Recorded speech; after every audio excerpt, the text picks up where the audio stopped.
Hello, everybody. Hi, welcome to the stream. Today has been a long time coming. When was Gen Con? Gen Con was months ago. It feels like it was like 7 years ago, but that's how time works in my brain. It actually wasn't. It was back in August. So, you know, it's been like 6 or 7 weeks maybe since we started talking about Pathfinder.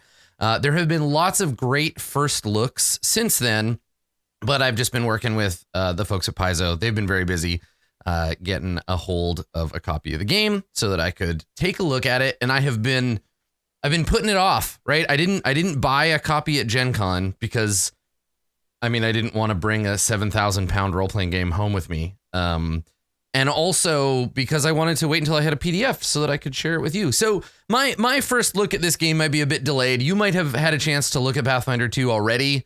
You might have had a chance to play it already, which is awesome. I've played a little bit of the playtest version of the game. You know, we did the first 2 adventures on Roll20 back last year, and was that last year? Earlier this year, I guess.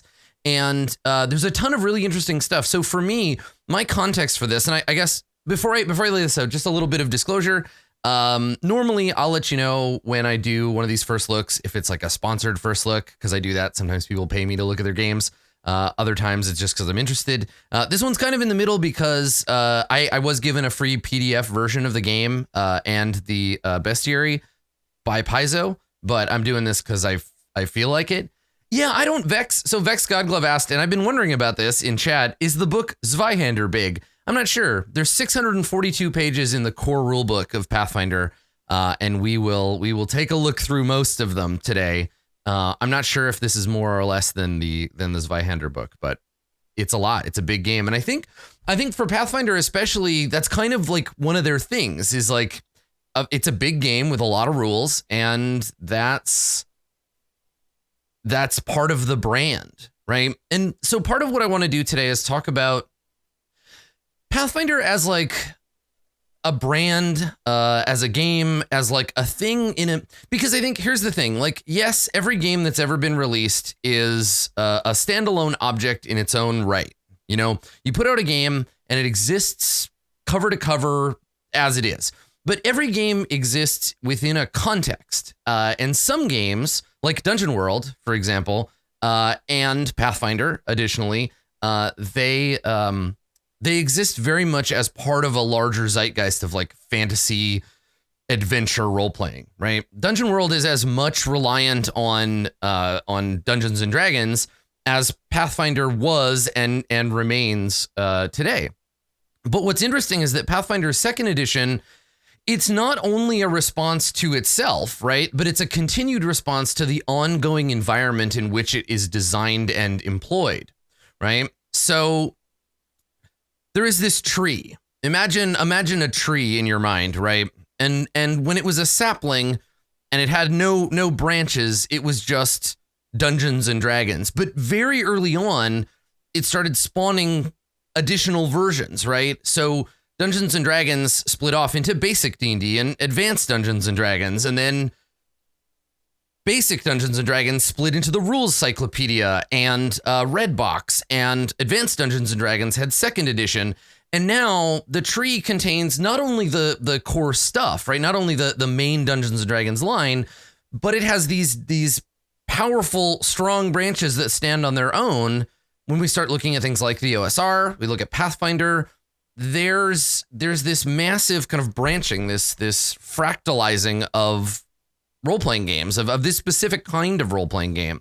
Yeah, and what I think is really interesting is that when I look at Pathfinder 2nd edition, I'm looking at it, and I guess this is to sort of establish the baseline, I'm looking at it not necessarily as a follow-up to Pathfinder 1st edition, because I played very little of that. My lineage of play went from AD&D to AD&D 2nd edition, skipped over 3rd almost completely. I didn't play a lot of role-playing games around that time. I was selling a lot of them, but I didn't play a ton of D&D. I was mostly playing White Wolf games at that time. And then I came back to play 4th edition and 5th edition. So the splintering event, right, that thing that drove a lot of people to play Pathfinder was when 3rd edition, 3.5 edition, that lineage, that line branched off to 4th, and a lot of people didn't like that branch, so they stuck around for Pathfinder, because Pathfinder was built on that particular branch, that lineage, right?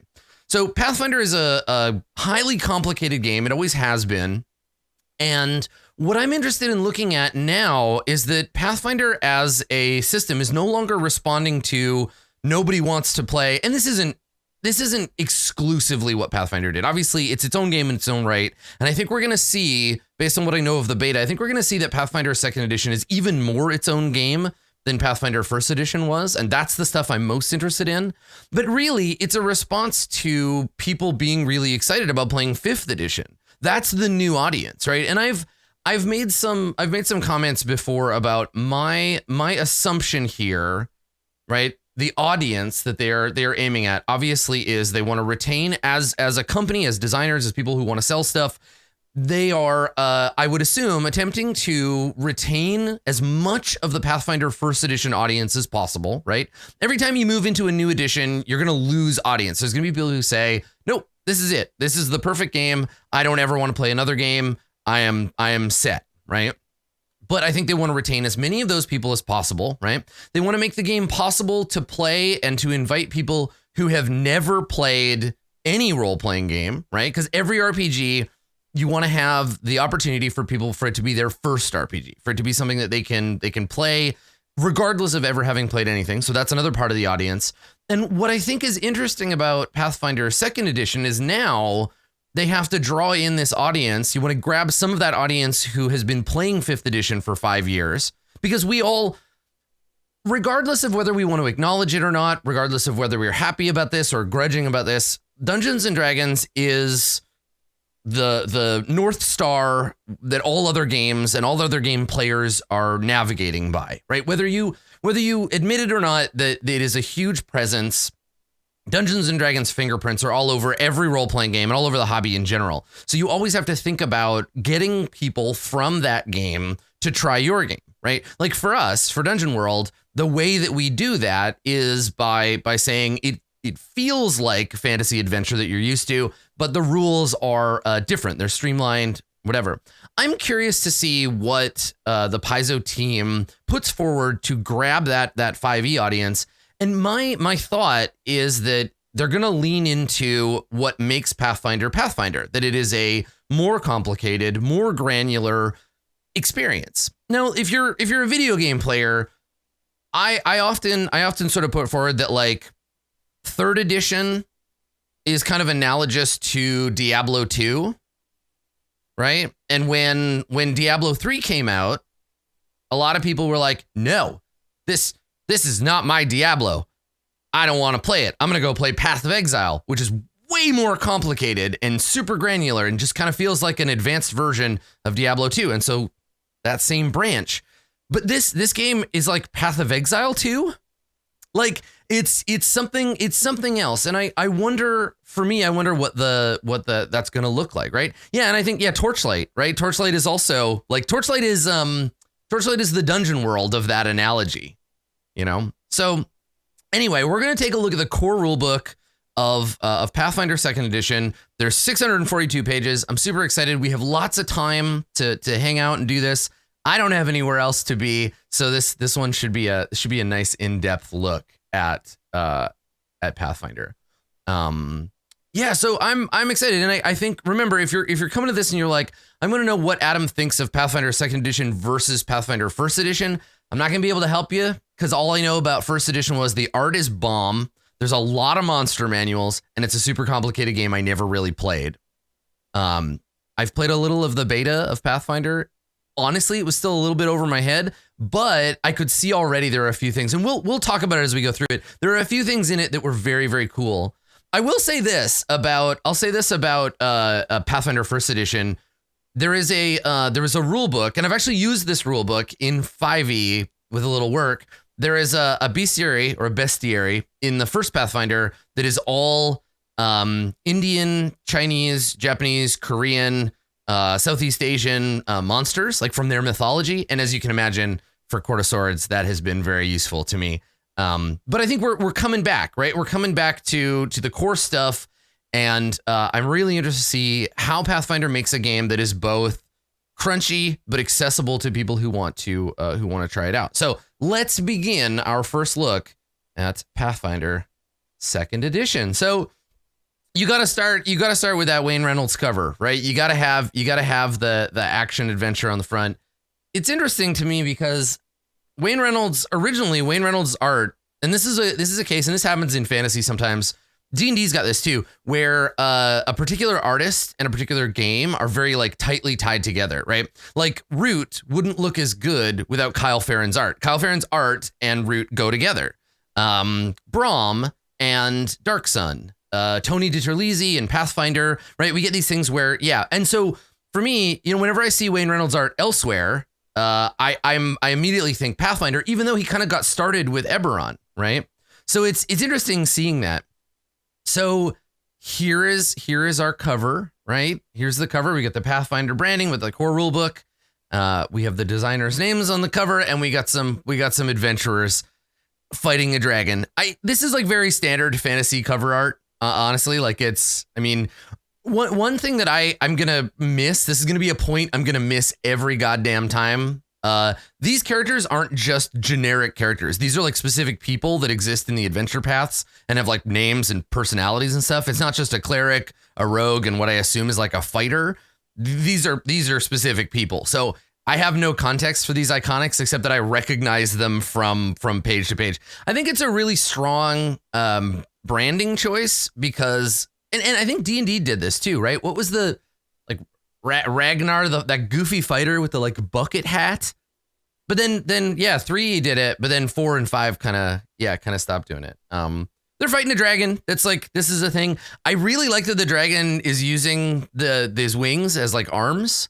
Like he looks like he's pulling himself into the room. That's quite cool.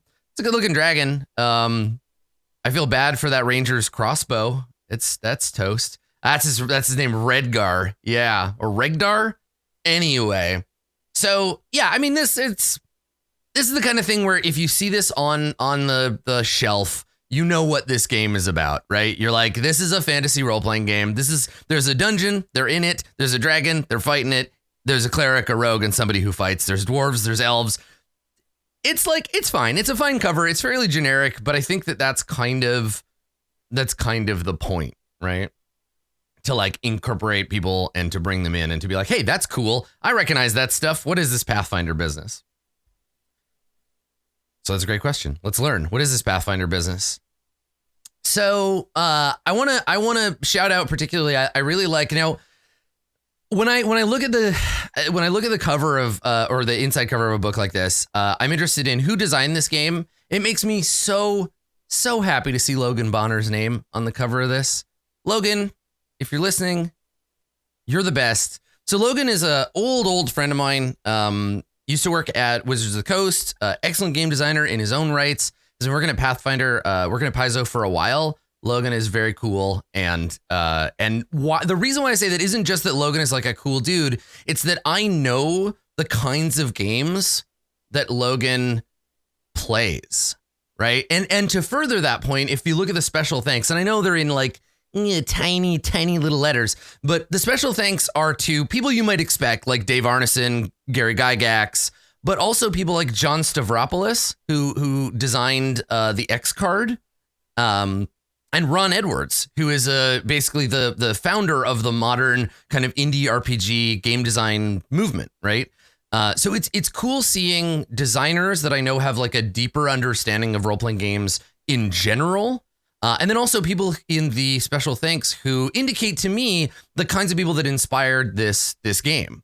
And I think that's very cool. I think that's super important. I think that the special thanks section is always worth looking at.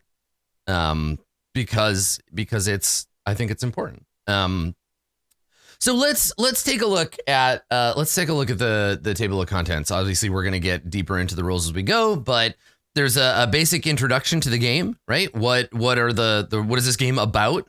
And as we go through, remember, we gotta try to answer those questions, just like we do every single first look. What is this game about? How is this game about that? And what are the characters rewarded for doing? What are the players and characters rewarded for doing, right? Thank you, Jared. We're going to try to answer these questions as we go. So the introduction, as well as the art and any fiction that might be in the game, that's the game telling us this is what we're about.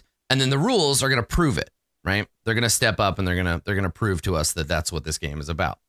So, introduction, we get into ancestries and backgrounds, which is interesting. We're going to talk about how that differs from traditionally from race in the game.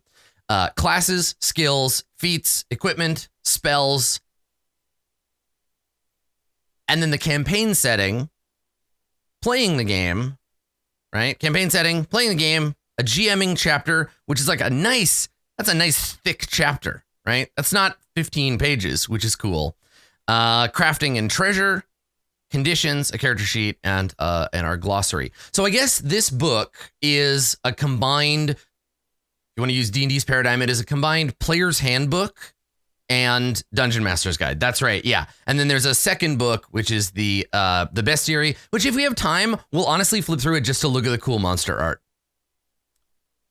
So let's take a look. Hey, look, it's some nerds fighting some kobolds. I assume this is a 2-pager. Yeah, there it is. Some kobolds and what is that, an ankeg? Ugh. Those are scary looking kobolds. But I can still tell that they're kobolds. That's kind of cool, right? Like it's clearly what these are. They're much more lizard-like, but that's pretty cool. I like them.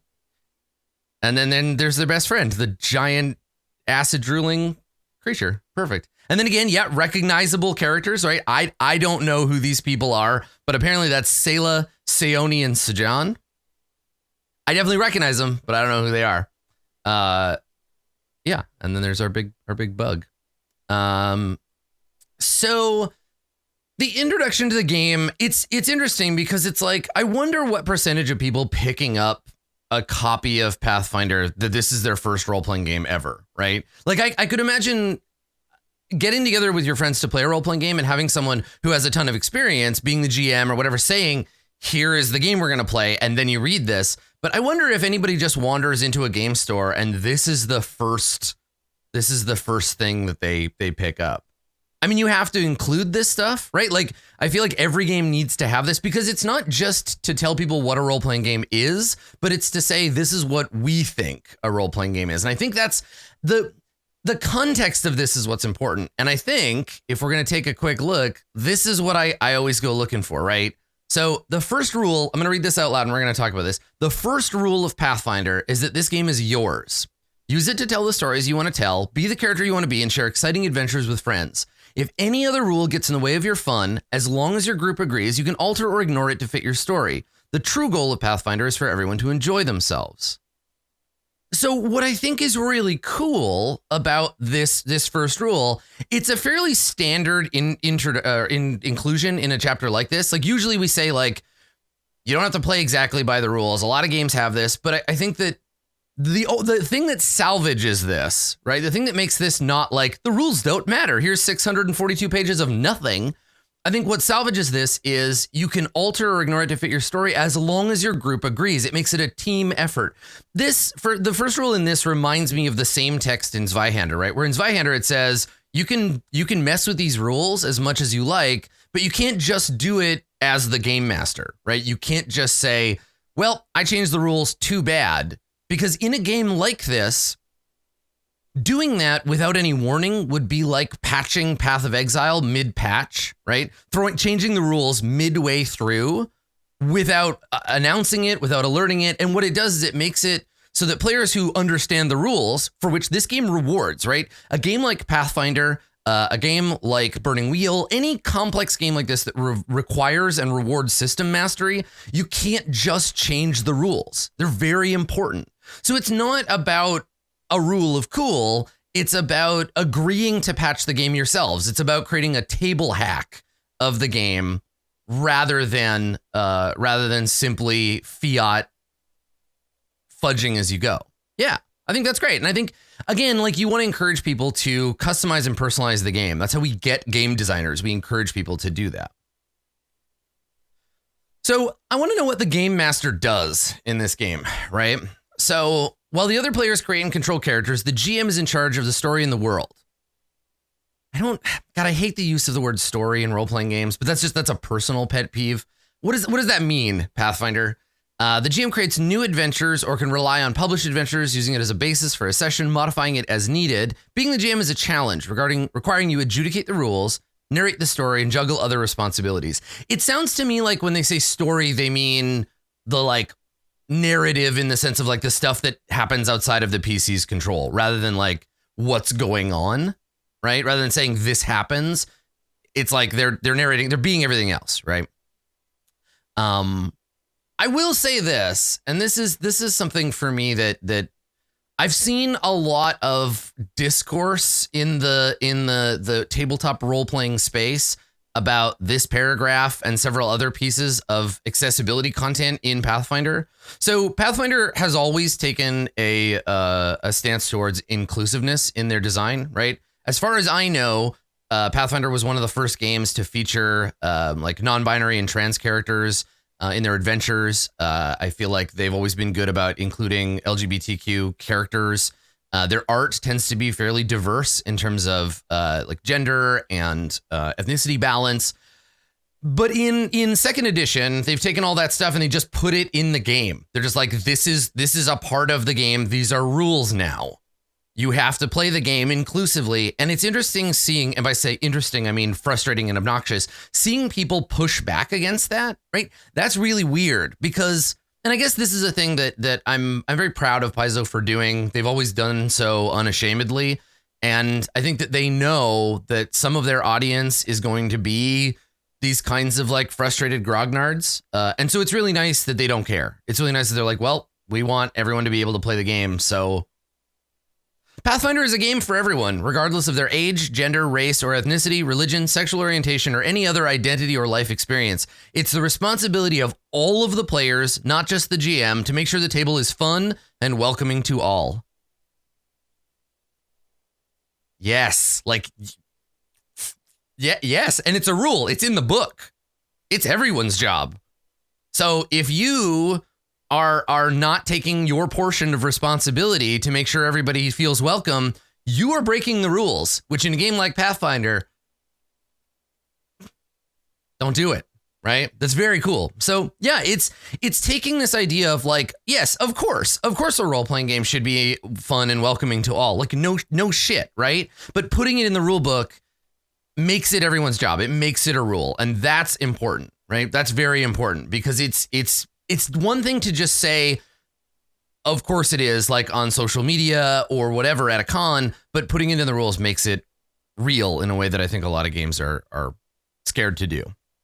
So that's cool. Thank you for doing that, Paizo. And I think we'll see that, seeing John Stavropoulos' name in the thanks, I think there's going to be some other elements of the game that make it safe to play and create that welcoming environment. Because obviously it's one thing to tell your players this is your job, and it's another thing to give them the tools they need to perform that job, right? That's what a game design is. Here's what our game is about. Here's the rules to make it about that. So we'll take a look and we'll keep an eye out for that. So the game, you're going to see as we move through the game, you're going to see that there are a lot of familiar objects, right? Even if you've only played or watched someone play 5th edition, you're going to recognize the character's stats, right? Characters in this are judged on their strength, dexterity, constitution, intelligence, wisdom, and charisma, right? They have ability modifiers. There's a lot of that familiarity. You're also going to define your character by their ancestry, which represents your character's parents and heritage, such as human, elf, or goblin, right? So ancestry. And then your character's background, your upbringing, whether you're a lowly street urchin or a wealthy noble. And then finally, you choose your character's class, which is things like wizard, druid, etc., right? So again, like coming from a position of familiarity and moving into a space where you are customizing and tweaking that to make it fit for your table through your character, right? So let's take a closer look at some of that business, right? So the game walks through what our structure looks like, right? A single narrative of an adventure strung together to make a campaign. That stuff is pretty normal. We play the game. The game is mostly about exploring, interacting with characters, traveling. Gameplay is freeform during exploration, and I like this too. And this is something that I think got carried over from the playtest. I like that there are different rules for doing exploration and doing encounters, right? An encounter takes place during you roll initiative and you turns and take actions, and then exploration is the kind of broader thing. This is for me. I initially struggled with this. I think the first time I played a game that was locked into phases like this really deeply was playtesting Mouse Guard back in the day.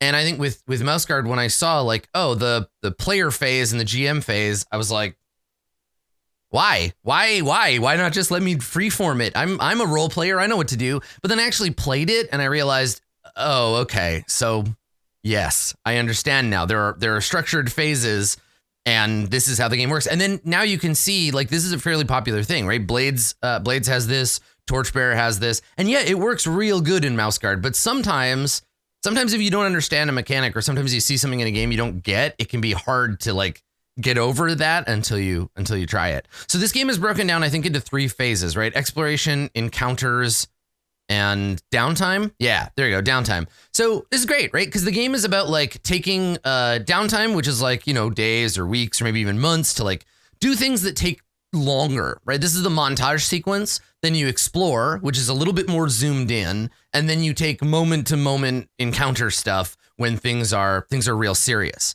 So this is something that that we didn't have prior, or if we did, it was informal. Like 5e has sort of informal phases, but it's not the rules aren't supposed to be different from one to the other. I actually quite like it. I think that's useful. I think it's cool to have that. So we get a little glossary of all the basic stuff. These are all terms you're going to need to know. I'm not going to go through all of them, but we'll see them as we go. And then we get into an example of play, which is cool. I don't know. I'm a fan of these. I like these examples of play as long as they're well written. I don't know. I remember I have a lot of fondness for, if anybody played 2nd edition D&D, the player's handbook has a little 2-page thing of some adventurers going through a sewer. And I remember reading that and just being like, oh my God, this game is so cool. Like I want to do the thing. So that's cool. I have a fondness for those. If you've ever played a Japanese role-playing game or you've read one, there are like whole chapters. Shinobigami is half the book is replay. So if it's good for you, cool, check it out. If not, I mean, it's easy enough to skip over. Yeah. Cool. All right. So let me talk about my favorite thing in Pathfinder. I love this. I'm so glad they did this.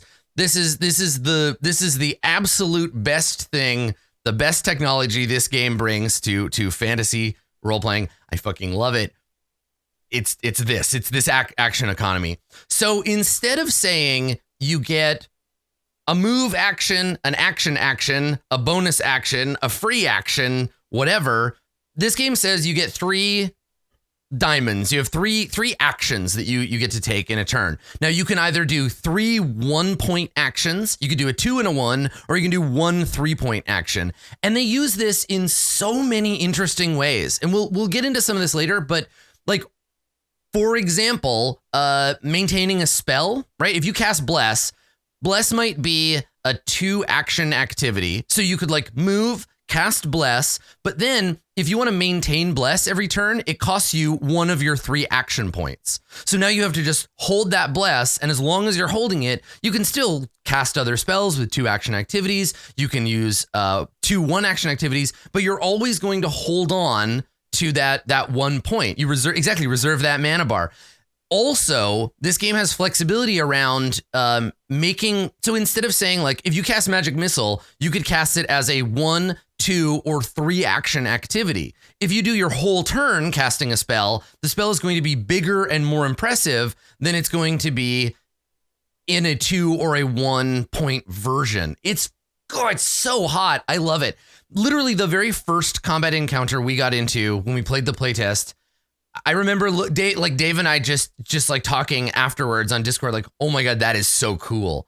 And it allows you to interact with, it gives you flexibility to interact with a whole bunch of other stuff, right? It's how you do multi-attacks. It's how shields work, right? It's a single action to raise your shield, get that bonus, but you still have your 2-action activity. It's genius. It is absolutely like the best technology in this game so far. Like that, from my experience of it, it's very cool. So we'll see as we go. You're going to see these symbols all throughout the game, and it's going to tell us kind of what we can do. So the actions are single, 2 action, 3 action, reaction, right? You get 1 per round that's triggered by something else. And then you get free actions, which are like doing other stuff, right? So they're basically just like small actions that don't require you to spend any of your stuff.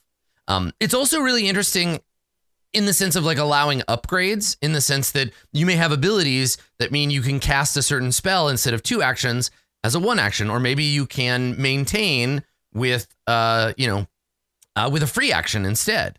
Yeah, it's very cool. It's setting up a structure that can then be applied to a bunch of different parts of the game differently as you go. So we're gonna see this block throughout, right? So action or feat name. We're gonna see how many actions it costs, the level, and then all the information about that ability. This block is going to become very familiar as we move through the game. So let's take a look at character creation. It is the thing that is presented to us up front, right? You make your character, and as you're making your character, you get to understand the game. We've got the basics of the game, right? We understand kind of what we can expect from the rules, and then we talk about the elements of character. So we talked about this before, the standard D&D alignment, right? Strength, dexterity, not alignment, but the arrangement of stats. So it's aligned with D&D. Sorry, alignment is a different thing, and we'll talk about that later. So this is the stats. They're familiar. They function more or less the same as they do in any other game that you might be familiar with. And then we roll our stats, or we assign them. So in this game, your options are roll and assign, right? 4d6, discard the lowest. You can also, I think there's also a point buy version. There might also be an array. Yeah, here we go. Each ability score starts at 10, and then you'll adjust them and apply a boost to them as you go. Now, this is something that I think is cool. Your class gives you boosts as you go along. So wizards are smarter because they're wizards, which is interesting. So we'll get a little deeper into that, but an ability boost normally increases the score by 2. If the ability score is already 18 or higher, the boost increases it by 1. When you get a boost, the rules indicate if you have to apply it to a specific ability, to one of 2, or whether it's a free ability boost you can apply anywhere. Ancestries provide boosts. Backgrounds provide boosts. Your class provides you with boosts, right? Pretty streamlined, and that's why they give you the ability to roll if you want to, right? Ability flaws are pretty rare, but you might get them from your character's ancestry. So it used to be that like you'd roll up a set of stats, then you'd figure out what kind of class you would be good at. Whereas now you start at a baseline and you just build up your stats based on what you want to play, right? So a little bit different, that approach. So you come up with a concept, you think about your ancestry, background, class, details. You figure out with your group, what everybody else is playing, because that's important. There's a lot of options in the game. You don't want to all end up picking the same stuff. I like any game that basically tells you like do character creation as a group, right? I like that that's called out specifically here. Yeah, right. You don't accidentally be 4 wizards. I mean, you could, but maybe not. So in the core book, these are our ancestries, and these are our classes. So we'll go through these.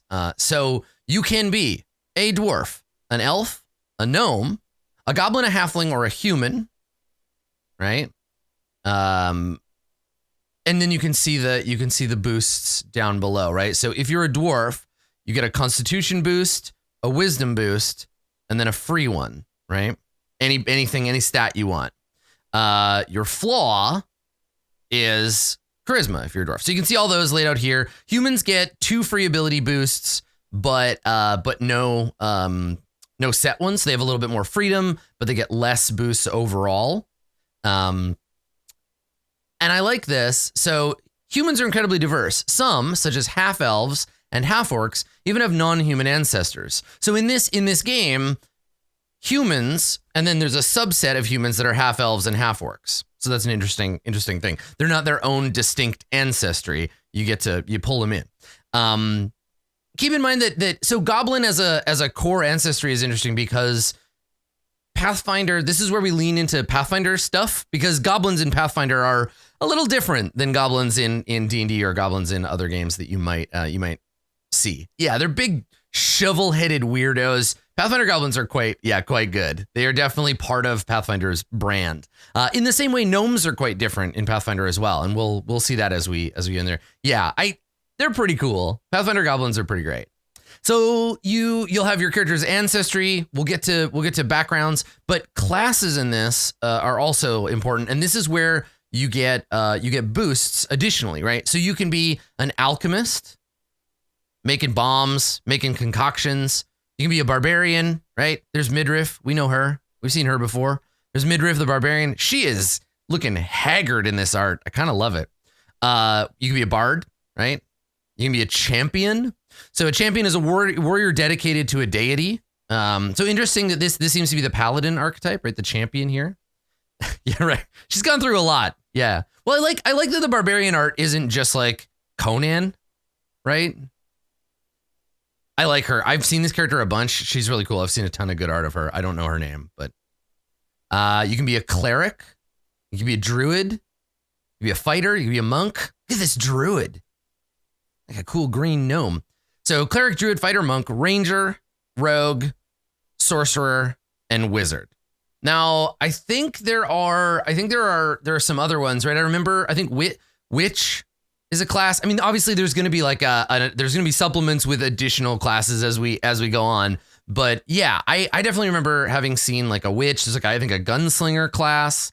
But this is what we start up. Yeah. Summoner. Exactly. Yeah. There's a bunch of other cool ones, but this is where we start, right? Alchemist, barbarian, bard, champion, cleric, druid, fighter, monk, ranger, rogue, sorcerer, and wizard, which is good. It's very cool. Let's dig in a little and see what we need to do to make our character. So we start with ability scores all at 10. We select an ancestry. We assign any free ability boosts and decide if we're taking any voluntary flaws. We select a heritage from those available within that ancestry and then choose an ancestry feat. Okay. All right. Then we choose our background, which is what you were before you became an adventurer. It's your stuff. Where did you come from? And then you choose your class. So class, maybe not despite, but maybe because it's so important, choosing your class is like the last thing that you do. Once you've made all those other decisions, it's like, okay, I gave up my background life. What did I used to be? Now I am a champion, right? Yeah. What was your day job? And I love that transition. I think that the most important part of fantasy adventure game, like background decisions, is when you move from one to the other. Why did you become the weirdo adventurer you are today? How did that happen? Right? That movement between those two, that for me is the most important thing when I think about characters. So let's talk about flaws. So note in this that ancestries have flaws, right? Like if you are a dwarf, your ability flaw is charisma, right? Which implies that dwarves are less charismatic by some standard than the other ancestries. But when we get to the next section, we see that flaws are voluntary, right? So there's some additional options for this where your character might, and I always wonder about this, is like, how do we set the baseline, right? I assume that it's a baseline humanocentric universe, right? Where it's like dwarves are penalized by their charisma because they're less charismatic than the default human baseline. But I wonder if that applies like internally. Those kind of things are always so complex to sort of figure out. But let's look at what voluntary flaws do in the game. So you can elect to take two additional ability flaws when applying the ability boosts and flaws from your ancestry. If you do, you can apply one additional free ability boost. So it's like you pull one stat down and it lets you push one more stat up, right? So if you envision your character as having a flaw, and it'll allow you to boost it up. So that's kind of interesting, right? In that sense that like you can choose to be a little weaker at one thing so that you can get a boost as your, I don't know, intelligence or whatever, right? If you want to try to push yourself towards having a higher bonus in something. Yeah, I'm interested in Ancestry, like how they talk about flaws or, you know, like how that works. I'm interested in that stuff. So you figure out your ability scores after your class, which is like a weird order to do that in, right? We're not used to that. And then you record all the details of your class. Proficiency in this game, and we kind of skipped over it, but proficiency, like your bonus, is based on, what is the phrasing that they use for this? There are different kinds of bonuses. You are, let's see, I'm going backwards now. It's like trained, proficient, expert. Here we go. Untrained, trained, expert, master, or legendary. And each rank of proficiency gives you a certain bonus to that, right? Yeah, 2, 4, 6, and 8 as you go. So that's how they manage like skill. So it's not proficient or not proficient. There are levels of proficiency. Yeah, untrained, trained, expert, master, legendary, gold legendary, epic legendary, supreme, turbo, championship edition. But there's granularity in terms of skill. Yeah, and then you add your level bonus as well, right? Yeah. Exactly. Yeah. Okay. So as we carry on, let's get into the details of this stuff. So we're not going to spend a lot of time talking about this. You know that I like alignment. You maybe have your own opinions about it. I'm curious to see how alignment matches up with other mechanisms in the game, right? Does alignment matter mechanically? Are there spells that are like, you get a bonus because you're lawful evil, you get a penalty because you're chaotic good? I guess we'll see. But I like alignment. I think it's fun. I like a universe. I like a universe that has alignment in it. I like when it matters. So there's a couple of little notes that glancing through it, I want to draw to attention on this. So your character's age, right?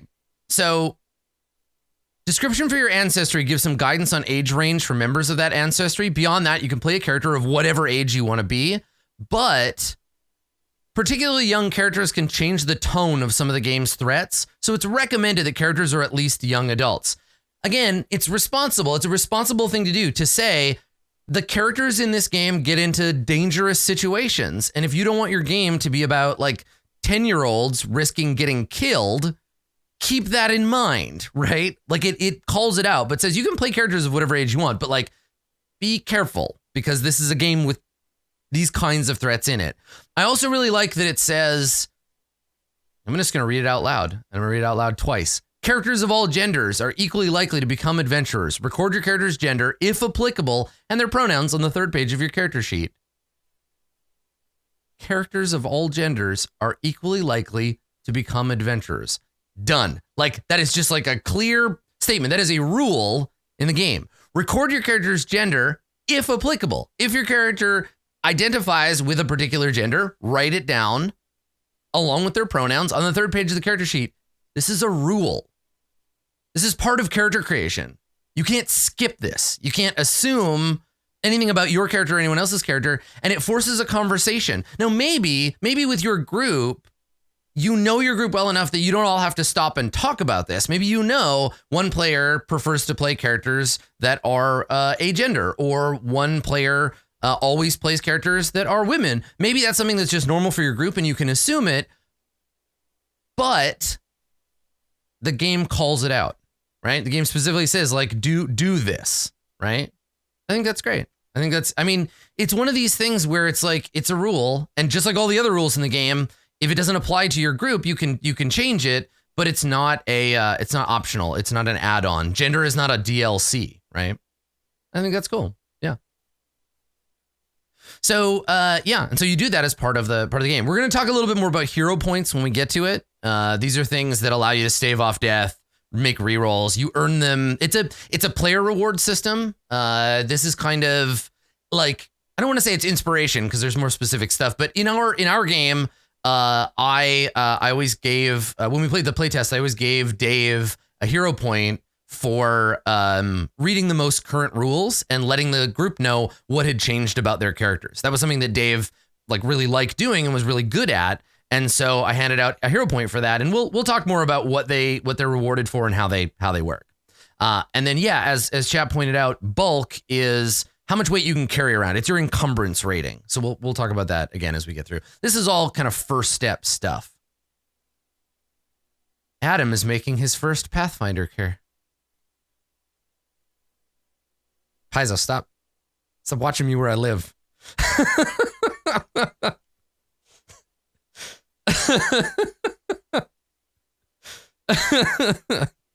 Yeah.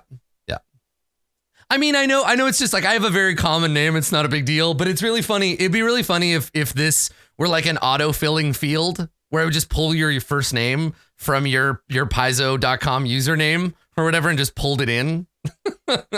But yeah, all right. It's true. You know that I am. So this is it just walks through creating a sample character. What did I end up making? What am I? I chose to be a dwarf. Okay, fair. A solitary dwarven druid. Okay, good. So I'm a nomad. It's nice to know what I chose to do.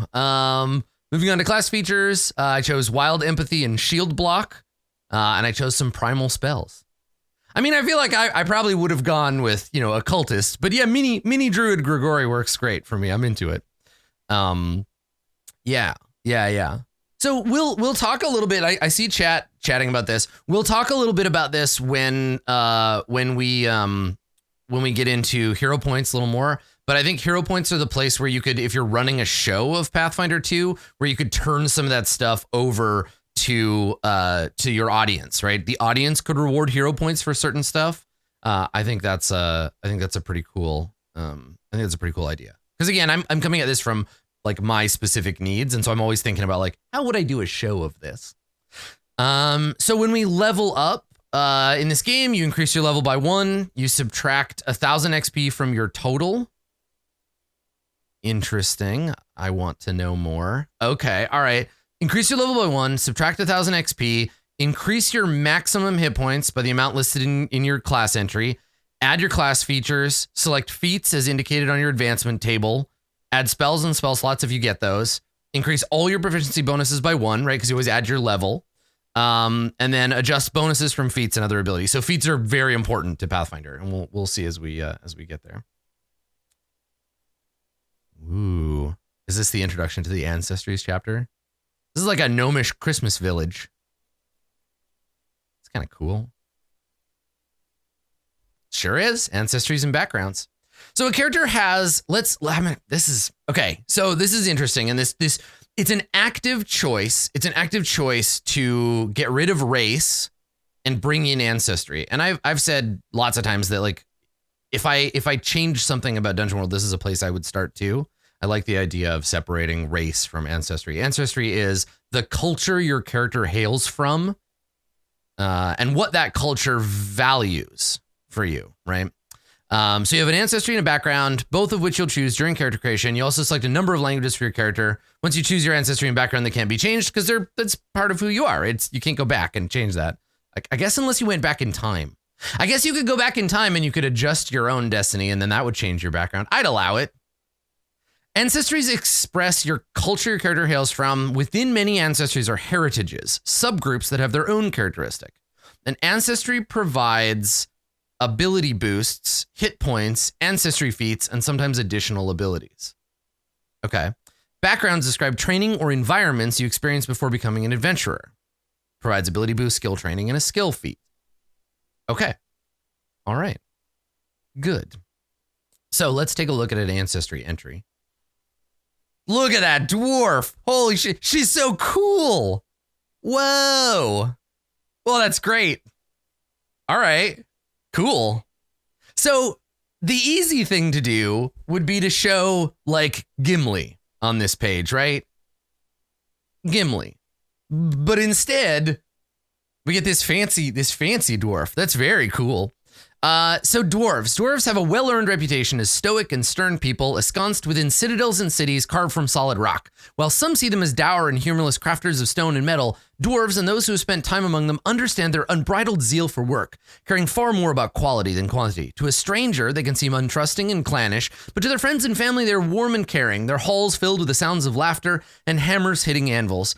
This is a thing, and I don't think that Pathfinder is necessarily going to set out to assess and change this, but I've always wondered about like charisma as a thing, right? And we talked about this for a while back when we were talking about like comeliness as a stat. You remember that conversation? So charisma, I feel, it's not really fundamental to who a person is. Charisma feels to me like cultural. Like dwarves may have a charisma of 5 because other people outside of their culture don't understand them, but you should have a higher charisma within it. It's just culture defines what we think is beautiful or valuable or smart or what strength looks like, right? Our predisposition towards this stuff. And this is why I guess games have traditionally leaned into being humanocentric, because theoretically we're humans, right? But like if you were all dwarves, you wouldn't necessarily all have a charisma penalty, except maybe outside of your culture. And I've never seen yeah, I mean, I guess that's the thing, right? And this is a great question from chat. You like absolute alignment, but prefer relative charisma. I don't know that I necessarily prefer it. I guess I like thinking about it. I like understanding sort of theoretically, right? I think alignment, I think of it as being universal in the sense that there is absolute morality in the universe in some games like this. But I mean, yeah, we can get very deeply into, you end up having a chart where it's like, stabbing weapons work better against chainmail. Dwarven charisma works better against humans, but worse against elves, right? This idea of interaction. So, really you do have to kind of boil it down to ultimate force of personality. So I guess, I don't know. I guess that's the thing. So let's take a look at what dwarves get. So as a dwarf, your hit points start. Oh, this is another interesting thing. Your ancestry defines your starting hit points. I think these change. So you are medium. Your speed is 20 feet. You have 10 hit points. You get a boost to constitution and wisdom. Charisma is a flaw for you. You get a free ability boost. You're going to speak common and dwarven. And then you're going to be able to speak additional languages according to your intelligence. You have the traits dwarf and the traits humanoid, and you have dark vision. So dwarf stuff. However, you choose a heritage. So what kind of dwarf are you? Right? And I think this is great because it breaks down the monoculture of fantasy race, right? Where it's like, you're not just a dwarf. Not all dwarves are the same as dwarves. So you might be an ancient blooded dwarf, right? And you can call on ancient blood as a reaction, right? A bonus to magic, right? Saving throw against a magical effect. You might be a death warden dwarf, which is your ancestors have been tomb guardians for generations. You can ward off necromancy. You could be a forge dwarf with a resistance to fire, right? A rock dwarf. A strong-blooded dwarf, right? And then additionally, you can take an ancestry feat to represent dwarven weapon familiarity, right? And this is the way to take the idea of like all dwarves get a bonus with these weapons, and it's like, no, you can't be born good at axes, but you can choose to have trained. You can choose to have that feat. Maybe you're that kind of dwarf. But maybe instead you learn to run. Maybe you're a parkour dwarf, right? Maybe you learn to run quickly in the mountains. Maybe you were, that's what you learned as a child. And again, these things allow us to say more than just, I am dwarf. I am good at dwarf thing, like all other dwarf who are good at dwarf things. In this, you can say, I am a dwarf. I am a death warden dwarf. And I am possessed of a vengeful hatred, right? Helping you kind of like bring all that stuff together. Yeah, exactly. And And yeah, so folks in chat are already asking this, and I know this because I had a conversation about it. There are feats later that let you pull non biological traits from other ancestries to be like, I am an elf. I learned my vengeful hatred from the dwarves, right? Like that. I think that stuff we're gonna see as we go along. So you'll get additional bonuses and additional feats as you go along and gain levels. So elves, basically for all of these, I'm not going to go through everyone sort of individual page by page, but I do want to look at the kinds of sub ancestries there are. So elves are broken down into Arctic elf, cavern elf, seer elf, whisper elf, and woodland elf. It's pretty cool. I like that.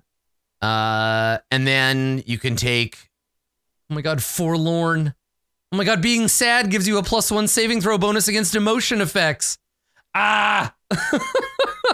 Sadness is a feat.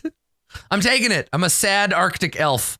I lived alone on the North Pole, crafting toys for all the good boys and girls, but now I'm here to kill. But I do love that, yeah, you could be like, I'm Throndir the Sad. That's great. That's so great. Also, big ups to brown elves. Thank you for not making elves like super white or like cartoonishly dark blue. Yeah. Big ups. I am 100% a fan of, like, melanin is a thing. And if elves lived in an environment, if they were evolved in that environment where there's a lot of sun, they'd have darker skin. That's just how it works. And elves that live underground would be more white, not less. Cool. All right, gnomes. Now, normally, I don't really like gnomes, but I do like that these are a specific kind of gnomes. It's not just like general gnomes. I like that they have the, what is it called? The bleaching or whatever. So gnomes are inscrutable tricksters. They are meant to, they come out into the world and they have fun and they're strange and unusual. And in this, they have to constantly seek out. Yeah, they have to constantly seek out things. And they're more like, they're like fey touched. They're not like halfway between halflings and dwarves. They're like, I feel like they're their own thing, which is cool. Yeah, that makes them really interesting to me. So you could be a chameleon gnome. You could be a fey touched gnome, a sensate gnome, an umbral gnome, or a wellspring gnome. And then you get options to take some of your related feats, right? You get ancestry feats. So if you want a fun animal companion, there you go. Gnomes get them. Yeah. Look at this cute gnome. Look at her fucking eyebrows. They're huge.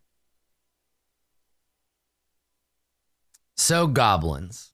Let's talk about goblins. So in Pathfinder, goblins are stumpy, big-headed weirdos that like to apparently eat pickles. I love the gnomes in this. They're troublemakers. They're entities of chaos. They're fun to play. I like them. I like the goblins in this a lot. So what kind of goblins are there? Well, you could be a charhide goblin. You could be an iron gut goblin. You could be a razor tooth goblin, a snow goblin, or an unbreakable goblin. Cool. Unbreakable goblins have they can fall twice as far and take the same amount of damage. And they get extra hit points. They're rubbery. And then you take your ancestry feat to further specify your goblin stuff. And then halflings. Your halflings. And the types of halflings, you can be a gutsy halfling, a hillock halfling, a nomadic halfling, a twilight halfling, or a wildwood halfling. Cool. I like that. Your ancestor performed many secret acts on the concealing cover of dusk, whether for good or ill, and over time, they developed the ability to see in twilight beyond even the usual keen sight of halflings. You gain low light vision. Neat. Illuminati halfling. Yeah. Cool. And I like it because this makes it so that if you say like one of the problems I have with traditional fantasy parties is like, it's like there's 3 elves in the party and like, okay, one's a wood elf and one's a high elf, but like they're not that different. Excuse me. But in this, there's so much more differentiation between them. So like I might be a halfling, but I'm a gutsy halfling with sure feet. And you're a halfling, but you're a wildwood halfling with distracting shadows, right? I think that's very cool. Yeah. Whose butler is this?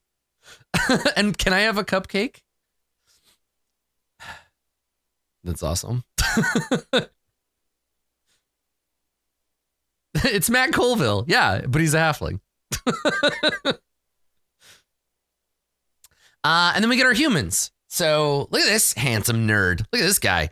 So I'm interested because in my understanding of most fantasy games, humans are the baseline from which everything else is a deviation, which is itself like a tricky thing to escape. But I'm curious to see how this plays out in this game and in its setting. So what kind of humans can you be? There is a call out specifically for human ethnicity, right? Some ethnicities have their own language. This is a setting specific stuff, right?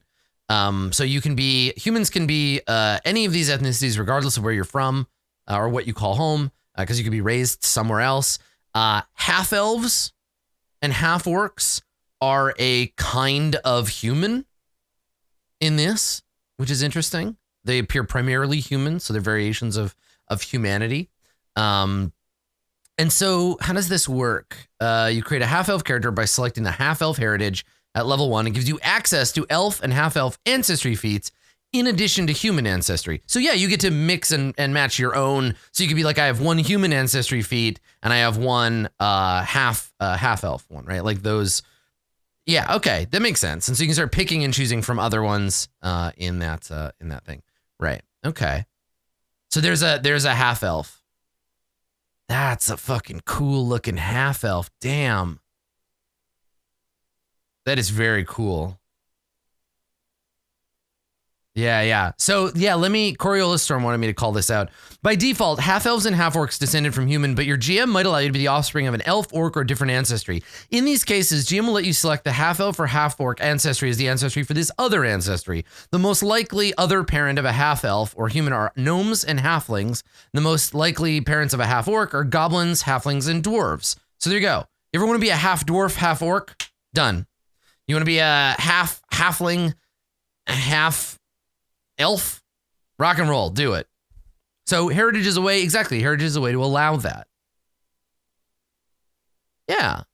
Because I, honestly, like, it's not, in the real world, it's not that clear. There are a lot of really complex sociological aspects to being a half one thing and half another. It's different for us because humans are all the same. They're all human. They're all fundamentally the same. So adding in additional like deep-seated species shifts, it can be hard to mirror that in a role-playing game. So I like having the option. Somebody posted on Twitter the other day, like, what about Aasimar? Why do they all have to come from being human? Why can't you be an Aasimar elf or a tiefling dwarf, right? This is a way to push that, right? To allow you to do that stuff. So yeah, human heritages. Humans don't have significant physiological differences defined by their lineage. It either reveals their potential as people who reflect lineages from multiple ancestries. So you choose one of the following. You're either a half elf, a half orc, you have a skilled heritage or a versatile heritage. And then you choose your ancestry feats. And these are all about like what it means to be a human in the world, right? Through study of multiple magical traditions, you might have altered cantrip, you might have general training. These tend to be less flavored and more broad on purpose, right? Yeah. Whoa. That is a half orc. Oh, damn. Cool. Some of the other characters, I was like, yeah, I'd hang out with them. But this, no thanks. Stay away from me. You're scary. So this is what it means to be a half orc or a half elf. If you're a human with elvish or orcish blood, then you can get access to these. Elf atavism. You may have been raised among elves, steeped in your ancestors' heritage. You get the benefits of the elf heritage.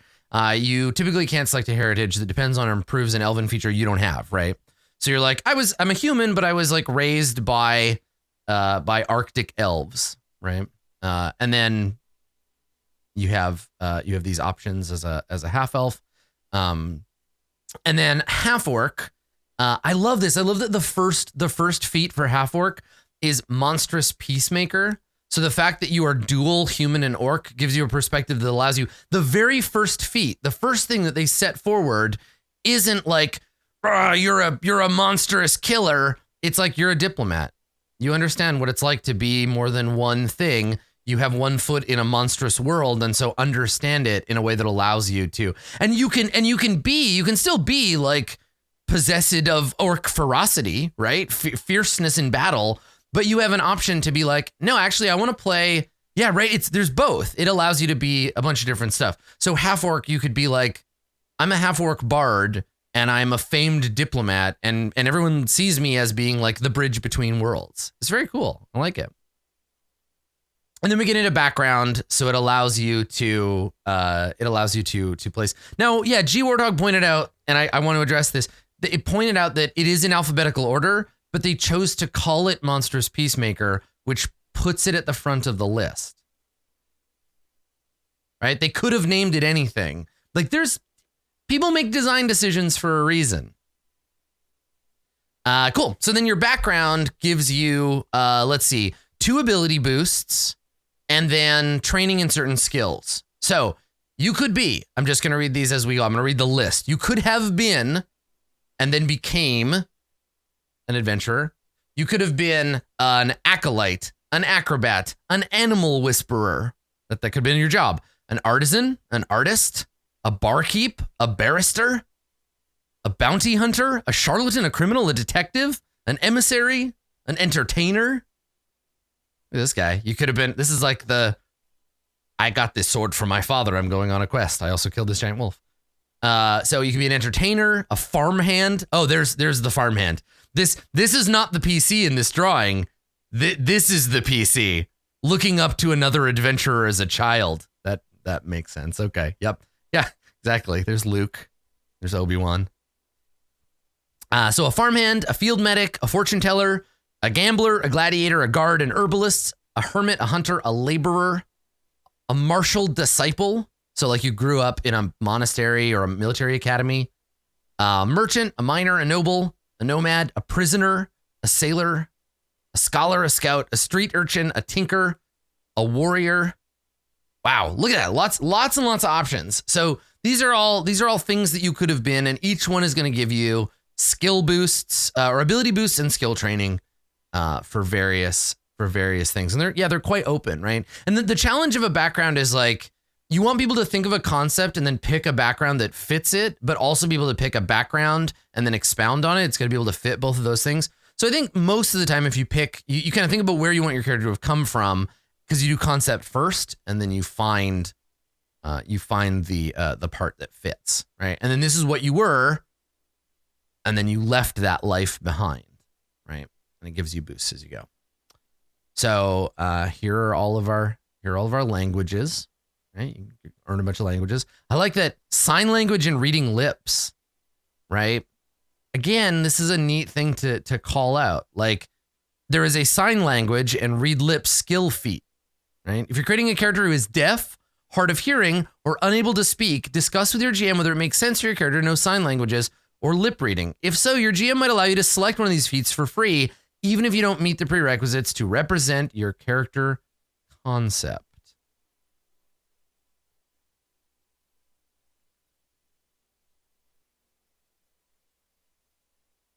It may seem like not much, right?